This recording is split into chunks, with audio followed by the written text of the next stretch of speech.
예수님이 우리를 불러가지고 하나님의 아들, 딸로 불러버렸어요. 그런 다음에 어떠냐? 거기에 맞춰서 말씀으로 우리를 다듬어서 나중에 가장 아름다운 모습으로 이 외모까지 하나님이 변화시켜 주시는 것입니다. 그러니까 얼마나 하나님 우리를 아끼시는지 몰라요.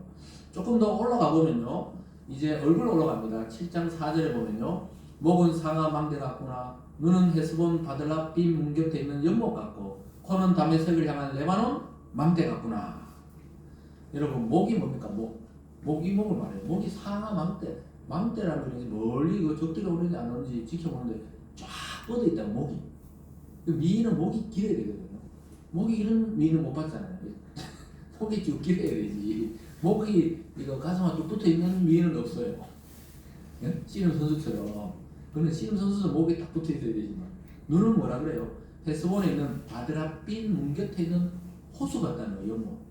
여러분, 호수 중에서 아주 맑은 호수였대요. 이게 지금 역사적으로 여기가 바드라빈 있는 그 문 곁에 호수가 아주 깊은 호수인데, 그 밑에 호수 밑이 보이는 거예요. 얼마나 투명하면 그 깊은데 물이 보이는 거예요. 제주도 가면요, 그 우도 가는 길 옆에 보면 그렇게 맑은 물이 좀 있어요. 지금도 그런지 모르지만 그 성산 일출봉하고 우도 가는 그쪽에 보면 예전에 아주 맑았거든요. 그 보면은 이 밑에 투명하게 보이잖아요. 그런 것처럼 여기 이 바드라민 연못이 아주 깊은데도 보면은 저 밑에 끝까지 보이는 거예요. 그 신부의 눈이 그렇다는 거예요. 여러분, 그래서 눈이 이 밝아야 돼, 맑아야 돼. 그게 좀 이제 연세 드시고 하면 이제 눈 수술을 해야 되고 하지만, 아이들 보면요, 지아 같은 경우에 봐도 시커멓잖아요. 지은이 같은 경우도 아직 시커멓거든요. 근데 저도 뭐 병원 가면 있잖아요, 이게 약간 뭐가 있다 그래가지고, 그 원래 왜 그랬어요 물어보니까, 그 피부가 거치는 것처럼 노합니다 이런 제보고 그러더라고요. 그래서 좀 있잖아, 살살 이야기 되는데 그 피부처럼 노화되는 거예요 이러더라고요. 눈을 자세히 보면 여기 뭐 약간 튀어나온 것처럼 그게 다 그래 된대요. 그런데 여기 지금 이 신부의 모습은 깊은 바다까지 보이는 호수처럼 맑은 눈이에요. 그래서 우리나라 왜 가곡에도 있잖아요. 너 눈은 호수고 나는 나룻배다. 그래서 그 눈에 막 노져 가고 싶다 그러잖아요. 그 시적인 표현이죠. 그러니까 사랑하는 연인들끼리 눈을 쳐다보면서 눈이 깊다는 거예요. 그래서 성경에서는 눈은 마음의 창이라고 그러거든요.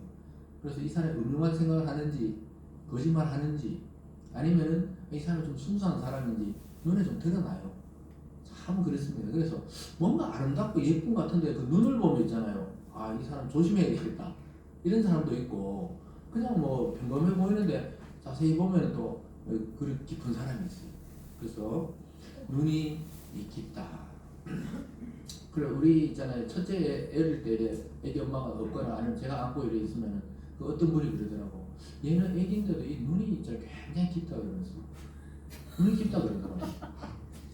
우리 애기 보고 큰애 지은이 보고 눈이 깊다 그러면서 제 친구가 그러더라고. 나중에 공부 잘하겠다, 학자가 되겠다 그러는데 아직까지는 모르겠어요. 근데 그죠. 그래서 눈이 참 깊다 이러더라고. 눈이 아주 애기인데도 보통 눈이 아니라고. 5절에 보면 또 이렇게 말해요. 머리와 머리카락입니다. 5절입니다. 머리는 갈멜산 같고 드리운 머리털은 자줏빛이 있으니 왕이 그 머리카락에 매이 없구나. 그러니까 지금 막 머리털이 자줏빛이 아니거든요. 원래 여기 중동 사람들도 약간 우리나라처럼 중동도 약간 아시아 계통이라 까만색도 있고 금발도 있지만, 어쨌든 지금 막 댄싱을 하다 보니까 머리가 왜 이런 조명에 비치면 이리 탔다 저리 갔다 하니까 자줏빛이 되었다 이렇게 됐다 하고, 머리카락이 망갈리니까 자기 부인에게 또 자기가 또 빠져요. 지금 솔로몬이 내 부인이 저런 매력이, 저런 내가 모르던, 벌써 한참 됐는데 결혼한지, 이런 매력이 있었구나. 그 머리에 매였다는 게 그 매력에 빠졌다는 거거든요. 이야, 그래서 저런 면이 있구나 하면서 새로운 면을 발견하는 거예요.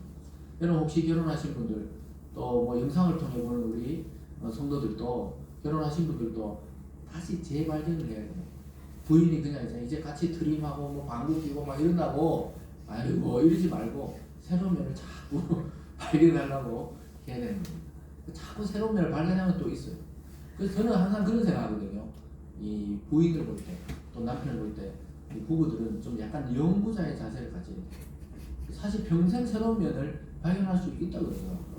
그런 자세를 가져야 되지. 뭐 연애 때처럼 막 뜨겁고 막 열정적인 사람 이런 거는 감정은 금방 사라져요. 호르몬이기 때문에 그렇게 안 돼요. 그렇게 하다 죽어요. 그런데 그렇지 않고 이게 하나님이 호르몬 만들어놨거든요. 발견을 해야 돼요. 그래서 솔로몬도 지금 갈등이 있었다가 다시 새로운 면을 본 거예요. 근데 하나님과 우리 사이에도 신앙의 갈등이 있지만 하나님 말씀을 통해 우리가 하나님을 다시 발견하고 하나님도 우리를 다시 발견하고 뭐 그런 지점이 있다니까요. 그래서 술람 여인은 원래 포도원 돌보면서 피부는 검게 탔고 이산저산 또 뛰어다닌다고 다리는 온몸은 막 근육질이었고 이랬거든요. 그리고 우리 다리에 알통이라고 그러죠. 알이 베긴 날이잖아요. 알이 빠질 날이 없던 사람이 이 여자입니다. 그 오빠들 포도원까지 막 네가 발악해가지고 막 이산저산 진짜 뛰어다니고 있다가 우연히 솔로몬을 만났어요. 근데 솔로몬을 만나고 이제 부인이 되고부터 그 가치가 점점 빛을 발하는 거예요. 그래서 결혼하기 전보다 결혼하고 나서 빛나는 사람들이 있어요. 남자든 여자든. 근데 결혼하고 나서 뭐 인생 망치는 경우도 있지만 결혼하고 나서 빛이 나요. 크리스찬들은 결혼하고 나서 점점 새로운 면을 발견하게 됩니다. 그래서 먼저는 내면에 달라졌고 그 다음에 이제 외모가 달라지는 술람 여인의 모습을 발견하게 됩니다. 누구도 알아주지 않던 포도원지기 소녀를 왕이 알아보고 왕자가 알아보고 그를 사랑해 주었습니다. 그리고 왕궁의 권세와 영화를 함께 누리게 됩니다. 여러분 우리가 예수 그리스도의 신부가 되었다는 것은 이제 예수님의 그 권세와 권능과 그 권리를 함께 누리게 되는 거예요. 예전에는 그렇잖아요. 어떤 그 천민이어도 왕이 너무 마음에 들어가지고 자기 왕비로 삼아버리면 왕의 부인은 왕의 권세를 같이 누리는 거예요.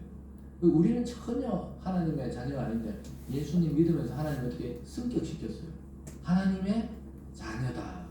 또 예수님이 왕이니까 우리는 왕의 부인들, 교회는 영적으로 보면 전부 예수님과 함께 왕권을 누리는 것입니다. 믿습니까? 이걸 알면 있잖아요. 세상에 좀 사는 건 뭐 잘 살 수도 있고 좀 못 살 수도 있고 또 뭐 권세가 있을 수도 있고 없을 수 있어도 크게 요동치지 않게 됩니다. 그래서 우리가 하나님 만나고 우리 자신의 가치와 존재가 완전히 달라졌다는 사실을 믿음으로 받으시기를 바랍니다. 오늘 마지막에 보면요, 이제 둘이가 딱 하나 된 사랑의 그 풍성함을 보게 됩니다. 그러니까 사랑은 일체가 되었을 때 이게 풍성하거든요. 그래서 신랑의 노래는 이제 신부와 하나 된 아름다움을 노래하고 있습니다. 그래서 막 아주 구체적인 사랑의 행위가 드러납니다. 그래서 여러분 부부 사이는 그 피상적으로 우리는 뭐 정신적인 사랑만 한다. 그거는 성경적인 사랑이 아니에요. 부부란 것은 하나님이 뭐라고 그랬어요? 둘이 연합하여 하나가 된다는 거예요. 그래서 하나님이 창세기 보니까 남자를 짓고 여자를 지어서 그 둘이 부모를 떠나 하나가 되었더라. 이것은 육체적으로도 하나가 되고 정신적으로 하나가 되고 신앙적으로 하나가 되는 그것을 말합니다. 그래서 모든 그 인격과 영혼과 육신이 하나가 되는 것이 바로 진정한 결혼입니다. 그래서 얼마나 있잖아요. 가까워졌는지 이제 막 입맞추니까 너무 달콤하다 그러고 막 이런 표현까지 등장합니다. 6절부터 9절에 보면요 이렇습니다. 사랑아 내가 어찌 그리 아름다운지 어찌 그리 화창한지 즐겁게 하는구나. 내 키는 종려나무 같고 내 유방은 그 열매송이 같구나. 내가 말하기를 종려나무에 올라가서 그 가지를 잡으리라 하였나니 내 유방은 포도송이 같고 내 콧김은 사과 냄새 같고 내 입은 좋은 포도주 같을 것이니라. 얼마나 이 표현이 직접적입니까? 근데 이것이 아까 처음에 제가 초기에 설명했죠. 히브리인들의 사고에서는 이게 뭔가 저급하고 뭐 이런 내용이 아니에요. 하나님 주신 그 부부의 실제적인 아름다움.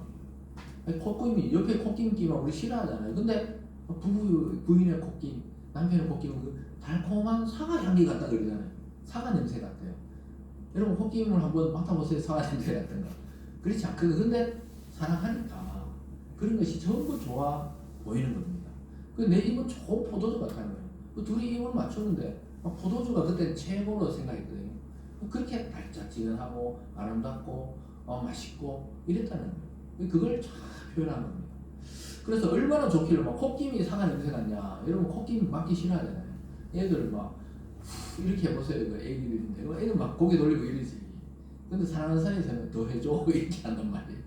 지금 솔로몬과 술람미가 아주 부부가 갈등이 있다가 세월이 가면서 더 깊어지는 사랑의 모습들을 보게 됩니다. 그리고 여기 종려나무와 포도나무는 아주 외적으로 수려하고 또 내적으로 신부의 이 풍성한 그 열매잖아요.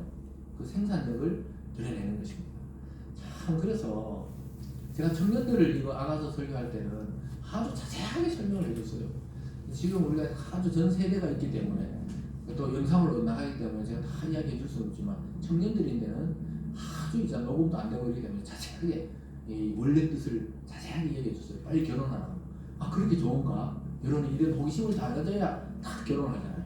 아주 자세하게 이야기를 해줬죠. 그래서 뭐 어른들은 다 아시지만 그 결혼의 그 기쁨, 그 하나 되는 기쁨만큼 기쁨은 세상에 없어요. 그래서 입맞춤을 하니까 너무 달고 아름답다. 또 부부가 일체되는 것이 이렇게 아름답듯이 주님과 우리가 딱 하나 될 때 너무 아름다운. 그건 무슨 말입니까?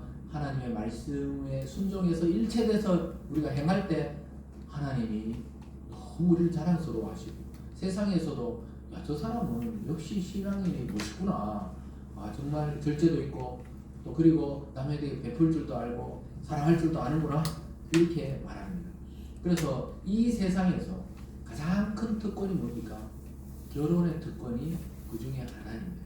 물론 성경에서 사도 바울이 결혼을 안 하고 홀로 있는 것도 좋다 이런 표현을 한 것도 있지만 원래 창세기에 타락하기 전에 이 인간은 남자와 여자가 반드시 결혼하는 것이 가장 이 특권 중에 특권이에요. 왜냐? 창조의 특권이잖아요. 결혼을 해야 그 다음 자녀가 생산이 되잖아요. 하나님 볼 때는 하나님만이 창조할 수 있는 걸 인간과 함께 하는 게 뭐냐? 아이들이 출생하는 거예요. 그래서 우리나라가 자꾸 출생률이 줄어든다는 것은 이 성경적으로 그게 축복이 아니에요. 이거 멋있어 보이고 막 자기 몸을 가꾸기 위해서 그냥 결혼 안 하고 혼자 산다. 이 굉장히 축복 같잖아요. 나이가 든단 말이에요. 어느 날 쭈글쭈글해져요. 혼자 사나 결혼하나. 쭈글쭈글해진다니까요. 그런데 자기와 똑같은 자녀를 하나 낳아서 그 키우는 기쁨이 오히려 자기 몸이 늙어가도 그 기쁨을 모르는 거예요. 그런데 성경적으로 보면 하나님 그래서 다 짝을 만들어 놓은 이유가 특권이라는 거예요. 특권. 결혼하신 분들은 하나님이 주신 특권을 이미 누리고 있는 줄 믿으시기 바랍니다. 또 결혼을 안 하신 분들은 결혼을 꿈을 꾸세요. 아, 내 배우자는 이런 여자, 이런 남자면 좋겠다. 기도를 구체적으로 할수록 좋습니다. 저는 기도했거든요. 제가 결혼하기 전에 항상 기도했던 게 뭐냐. 제가 좀 실제 제가 그렇게 이야기했어요. 이상형이 어떠냐면 저는 그랬거든요. 항상 기도한 내용이 피아노를 치면서도 태권도를 할 줄 아는 여자. 왜냐 나를 좀 지켜줬으면 좋겠더라고. 내가 그때 몸이 약해가지고 막 피아노 친다가 아주 감성이 있으면서도 태권도로 해가지고 막 신랑을 막 지켜줄 수 있는 그랬는데 거의 그런 비슷한 분을 만나게 되더라고요. 결국은 피아노를 칠 줄 알더라고요. 태권도 하는 사람만큼 근육이 있더라고요. 그래서 나는 다 기도 응답이 그대로 됐다. 그래서 내가 청년들 보고 배우자 기도를 하나 그러거든요. 원래 그렇게 가르쳐요, 교회에서도. 그래서 그런 사람 봤을 때 딱 알아봐야 되잖아요. 그래서 저는 그렇게 기도하고 있었는데 부인에게 안 물어봤어요. 어떤 사람에서 기도했는지. 그때 교회를 안 다니셨기 때문에 저는 어릴 때부터 다녔기 때문에 항상 물어보고 그랬거든요. 전사님이나 누가 물어보면 저는 이 한결 같았어요. 태권도를 하면서도 피아노를 칠 줄 아는 여자. 그래서 다 그렇게 만났습니다. 목이 메인이 아니고 목이 쉬어서 그랬는데 그래서 여러분들도 지금 솔로몬과 술람미는 우리의 이야기다 이 말이에요. 결혼하신 분은 이미 완성했고 아닌 우리 학생들이나 청년들은 그걸 완성을 향해 나가야 돼요. 결혼이 신앙 축복의 어떻게 보면 완성입니다. 믿습니까? 그래서 제가 청년들에게 장을 많이 줬어요. 청년부들만 할 때는. 그래서 그리고 제가 내려오고 나니까 결혼 엄청나게 하더라고요. 농담이 아니에요. 결혼 엄청나게 했어요. 그래서 막 연락되는 애들은 뭐 선물도 보내주고 뭐 이렇게 했단 말이에요. 또 결혼한다고 여기까지 찾아오는 청년들도 있었어요. 2커플이나 찾아왔었어요. 그래서 기도해주고 못 가니까 부주도 주고 여기까지 또 찾아왔어요. 제가 가르친 청년들. 아 그러니까 그러고 막 싹 다른 교회 다 떠나자 이런 말도 들었는데 그만큼 결혼을 중요시 죄송합니다. 그래서 하나님의 말씀으로 위로받고 기도할 때 우리의 고백이 오늘 솔로몬과 같아야 되고 술람미와 같아야 됩니다. 그래서 왜 자꾸 이렇게 결혼을 강조하냐면 결혼을 안 하면은 이 우리나라 인구도 줄고 또 예수 믿는 인구도 줄어요. 그 교회에서도 자꾸 이제 세상 문화가 돌아가 젊은이들이 결혼이 늦어지고 출산이 늦어지다 보면은 이 교회 유치부나 유아부가 자꾸 없는 거예요. 그래서 자꾸 결혼을 해야 됩니다. 97세를 살고 돌아가신 제가 있던 교회 모시던 원로 목사님이 창대교회 창립하신 그 목사님이 항상 우리 새해나 뭐 어떨 때 인사하거든요. 그래, 니는 무슨 부서 맡았노? 이렇게 막 이제 북한 분이니까 경상도 사투리는 아니지만 무슨 부서 맡았노? 예, 저는 청년부 맡았습니다. 그 딱 한마디 하시더라고. 청년부는 짝을 잘 지어줘야 된대. 그냥 결혼을 많이 시켜야 교회가 풍성해진다는 거예요. 오늘 여기 나오듯이 열매를 풍성하게 맺는 거예요. 사랑하는 여러분, 하나님은 여전히 자기 동산으로 우리 보고 지금 돌아오라 그래요. 돌아오라. 지금 돌아오시기 바랍니다. 사랑하는 자는 과거를 묻지 않습니다. 오직 그 사람이 살아서 돌아온 것을 기뻐하고 잔치를 베풀고 자랑합니다. 그래서 오늘 이 시간에 영상을 보던 이 자리에 계시듯 이미 예수님 믿는 우리들도 다시 하나님께 돌아가는 심정으로, 여러분 태어나서 사람이 하나님 못 만나면 완전히 실패하고 허무한 인생으로 끝난다니까요. 아무것도 남지 않습니다. 아무것도 남지 않아요.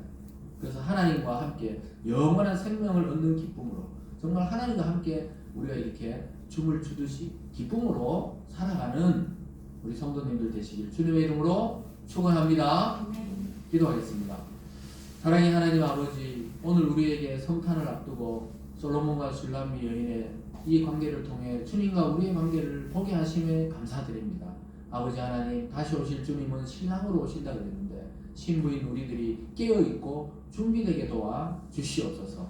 그래서 주님의 이 손짓, 돌아오라 돌아와라 하시는 이 손짓을 우리가 발견하고 주님의 품으로 돌아가서 아름답게 주님과 함께 왕노릇하며 또 춤을 추듯 기쁜 인생으로 살아가는 우리 성도님들 다 되게 하여 주시옵소서. 감사드리며 예수님 이름으로 기도드리옵나이다. 아멘. 우리 다 함께 찬송가 109장을 함께 찬양하면서 준비하신 예물